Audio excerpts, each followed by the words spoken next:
बिस्मिल्लाहिर्रहमानिर्रहीम। अस्सलाम वालेकुम। दुआ और उम्मीद है कि आप सब खैरियत से होंगे। इंसान आजकल के इस दौर में जब सोशल मीडिया पे देखता है या टीवी वगैरह पे अखबार वगैरह पढ़ता है तो बहुत सारे जराइम, बहुत सारे इज्तिमाई जराइम हमारे माशरे में ज़्यादा हो रहे हैं। मसलन गन पॉइंट पर मोबाइल वगैरह छीनना, बटुए वगैरह छीनना या चोरी वगैरह के मुख्तलिफ़ केसेस हमें हमेशा सोशल मीडिया पे और अखबारों में नज़र आते हैं। तो इस तरह के जराइम को जब हम मद्देनज़र रखें तो जो अफराद ये जराइम अंजाम देते हैं उन्हें हम दो कैटेगरी में क्लासिफाई कर सकते हैं। एक वो अफराद हैं जो पेशावर हैं, जिनका पेशा और जो इसी तरीके से मिलियनर्स बनते हैं, जिनका पेशा यही होता है, पेशावर होते हैं इस फील्ड में। एक ये अफराद दूसरी कैटेगरी में वो लोग शामिल होते हैं जिनका पेशा चोरी करना नहीं होता, जो मस्ती और शौक़ से ये काम अंजाम नहीं देते, लेकिन बल्कि मुख्तलिफ़ मजबूरियों के तहत, मुख्तलिफ़ सख्त शराइत और हालात के तहत वो ये काम अंजाम देते हैं। तो पहली कैटेगरी में जो लोग शामिल होते हैं उनको सख्त से सख्त सज़ा मिलनी चाहिए, उनको बदतरीन सज़ा मिलनी चाहिए ताकि वो इस काम को छोड़ दें। लेकिन दूसरी कैटेगरी के जो लोग हैं, अगर वो ये काम अंजाम देते हैं तो यकीन जानिए कि उसमें हम और आप भी उस जुर्म में शामिल हैं।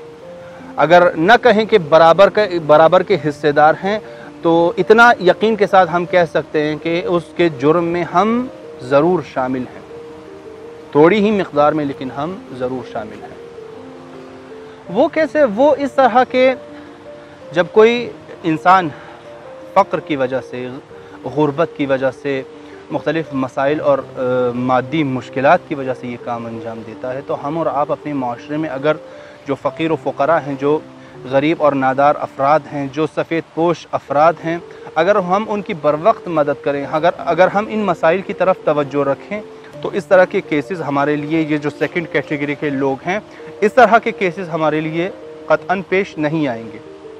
वो सख्त शराइत और हालात से मजबूर होकर, अलबत्ता मैं उनको जवाज़ नहीं दे रहा अपने इन अल्फाज के साथ, लेकिन ये एक फैक्ट और हकीकत है कि वो मजबूर होकर और सख्त शराइत और हालात के तहत मजबूरी से ये काम करते हैं।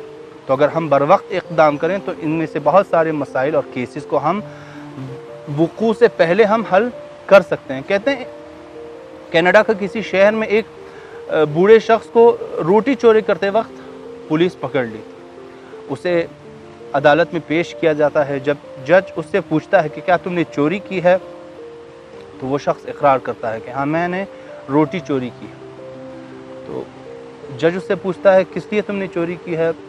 वो बूढ़ा शख्स जवाब देता है कि मुझ पर इस कदर भूख गालिब आ गई थी कि मैं मरने वाला था, इस वजह से मैं अपनी जान बचाने के लिए मैंने चोरी की। जज कहता है तुमने चोरी की है, इसकी सज़ा तुम्हें मिलेगी, तुम्हें फ़ाइन मैं करूँगा, लेकिन मुझे मालूम है कि तुम्हारे पास इतने पैसे नहीं हैं कि तुम वो फ़ाइन दे सको। मैं ख़ुद वो फ़ाइन अपनी जेब से तुम्हारी नियाबत में तुम्हारी जगह दूंगा। जज पैसे निकालता है, फ़ाइन देता है, और उस अदालत में जितने भी लोग बैठे होते हैं, जज उन सबको $100 फ़ाइन करता है। किस लिए? जज कहता है अगर तुम लोग अपनी ज़िम्मेदारी अंजाम देते और इन फ़ुक़रा और गरीब लोगों की बर वक्त मदद करते तो इन पर यह नौबत न आती कि ये आकर चोरी करते। तुम लोगों ने चूँकि अपनी ज़िम्मेदारी अंजाम नहीं दी है, लिहाजा तुम सबको फ़ाइन देना पड़ेगा। तो हमारे साथ भी बिल्कुल केस यही है कि अगर हम अपने मोहल्ले में, अपने माशरे में, अपने फैमिली मेम्बर्स में, अगर हमारी फैमिली में कोई गरीब है, हम उनकी मदद करें। अगर हमारे मोहल्ले में, हमारे गली कूचे में कोई गरीब रहता है, हम बर वक्त उनकी मदद करें, तो उनमें से जो अफराद मजबूरी के तहत ये काम करते हैं, यकीनन वो ये काम अंजाम नहीं देंगे, इन गुनाहों से दूर हो जाएंगे, इन जराइम से दूर हो जाएंगे, और हमारे मुल्क में जराइम किसी हद तक हम इस तरीक़े से जराइम को हम कम कर सकते हैं। आज के लिए इतना ही। अगले ब्लॉग तक अल्लाह हाफ़िज़।